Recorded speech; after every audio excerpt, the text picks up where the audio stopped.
Hi friends, welcome to Annoos weekend. നാടൻ താറാവ് കൊണ്ട് ഒരു റോസ്റ്റ് എങ്ങനെ തയ്യാറാക്കാമെന്നുള്ള റെസിപ്പിയുമായിട്ടാണ് ഞാൻ വന്നിട്ടുള്ളത്. ഇതിനു വേണ്ടി 500 ഗ്രാം താറാവ് ഇറച്ചിയാണ് ഞാൻ എടുത്തിട്ടുള്ളത്. ഉപ്പും വിനാഗിരിയും ചേർത്ത വെള്ളത്തിൽ അരമണിക്കൂർ ഇട്ട് വെച്ചതിന് ശേഷം കഴുകി വൃത്തിയാക്കിയ താറാവ് ഇറച്ചിയാണിത്. താറാവ് ഇറച്ചിക്ക് ഒരു പ്രത്യേകതരം സ്മെല്ലുണ്ട്. അത് കളയാൻ വേണ്ടിയാണ് നമ്മൾ വിനാഗിരിയും ഉപ്പും ചേർത്ത വെള്ളത്തിൽ കഴുകിയെടുക്കുന്നത്. ഇനി ഇത് കുറച്ച് നേരം മസാല തേച്ച് റെസ്റ്റ് ചെയ്യാൻ വെക്കണം.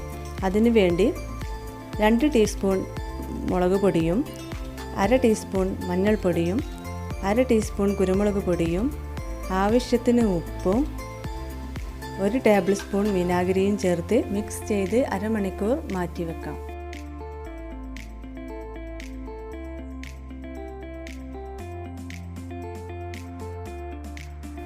നാടൻ താറാവിറച്ചിക്ക് വേവൽപ്പം കൂടുതലായിരിക്കും. അതുകൊണ്ട് നമുക്കിത് കുക്കറിലിട്ട് വേവിച്ചെടുക്കാം.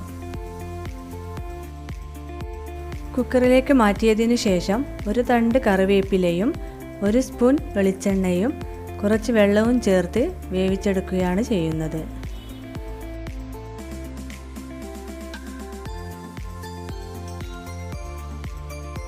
ഇനി കുക്കർ അടുപ്പത്തേക്ക് വെക്കാം. ഒരു 5 വിസിൽ വന്നതിന് ശേഷം 10 മിനിറ്റ് ലോ ഫ്ലെയിമിൽ വേവിച്ചെടുക്കുക. ഇനി ഇതിന് വേണ്ടിയുള്ള മസാല തയ്യാറാക്കാം. അതിനു വേണ്ടി ഒരു പാൻ അടുപ്പത്ത് വെച്ച് 2 ടേബിൾ സ്പൂൺ വെളിച്ചെണ്ണ ഒഴിച്ച് കൊടുക്കാം. വെളിച്ചെണ്ണ ചൂടായി വന്നിട്ടുണ്ട്. ഇനി ഇതിലേക്ക് 20ഓളം ചെറിയ ഉള്ളി കഷ്ണങ്ങളാക്കിയത് ഇട്ട് കൊടുക്കുക. ഇതൊന്ന് കളറ് മാറി വന്നതിന് ശേഷം ഒരു സവാള അരിഞ്ഞു വെച്ചതും ചേർത്ത് കുറച്ച് ഉപ്പും കൂടി ഇട്ട് കൊടുത്താൽ പെട്ടെന്ന് വഴന്ന് കിട്ടും.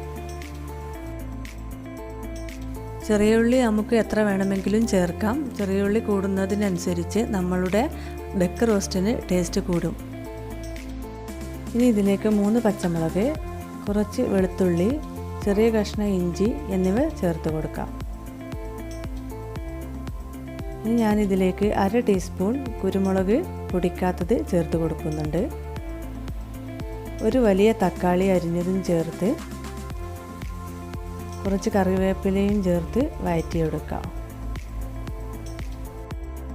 വഴന്ന് വരുമ്പോൾ ഇതിലേക്ക് 1/2 സ്പൂൺ മഞ്ഞൾപ്പൊടിയും 1 സ്പൂൺ കാശ്മീരി മുളക് പൊടിയും 2 ടേബിൾ സ്പൂൺ മല്ലിപ്പൊടിയും ചേർത്ത് ഇളക്കി കൊടുക്കുക. പൊടികൾ നല്ലവണ്ണം മൂത്ത് വരുന്നത് വരെ ഇളക്കി കൊടുക്കണം. ഇപ്പോൾ പൊടികളൊക്കെ മൂത്ത് വന്നിട്ടുണ്ട്. നല്ലൊരു സ്മെല്ലൊക്കെ വരുന്നുണ്ട്. ഇനി ഇതിലേക്ക് വേവിച്ച് വെച്ച ഡക്ക് ചേർത്ത് കൊടുക്കാം. ഞാനിതിലേക്ക് 1/2 സ്പൂൺ ഗരം മസാല പൊടി കൂടി ചേർത്ത് കൊടുക്കുന്നുണ്ട്. ഇനി നന്നായി ഇളക്കി കൊടുത്തതിന് ശേഷം അടച്ചു വെച്ച് വേവിച്ചെടുക്കുക. ഇതിലുള്ള വെള്ളമൊക്കെ വറ്റി എണ്ണ തെളിയുന്നത് വരെ ഇടയ്ക്ക് ഇളക്കിക്കൊണ്ടിരിക്കണം. ഇപ്പോൾ നമ്മുടെ ഡക്ക് ഏകദേശം വെന്ത് വന്നിട്ടുണ്ട്. എണ്ണയൊക്കെ തെളിഞ്ഞ് നല്ലൊരു സ്മെല്ലൊക്കെ വന്ന് തുടങ്ങിയിട്ടുണ്ട്. ഇനി ഇതിലേക്ക് ഒരു ക്യാപ്സിക്കം അരിഞ്ഞത് ചേർത്ത് കൊടുക്കണം.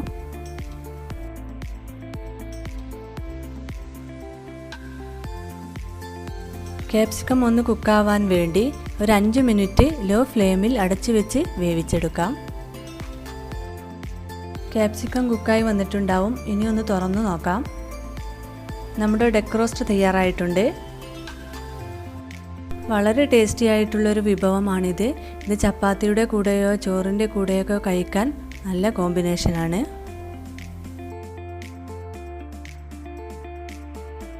ഇനി കുറച്ച് കറിവേപ്പിലയും 1/2 സ്പൂൺ വെളിച്ചെണ്ണയും ചേർത്ത് കൊടുക്കാം. ഇത് നിങ്ങൾക്ക് വേണമെന്നുണ്ടെങ്കിൽ ചേർത്താൽ മതി.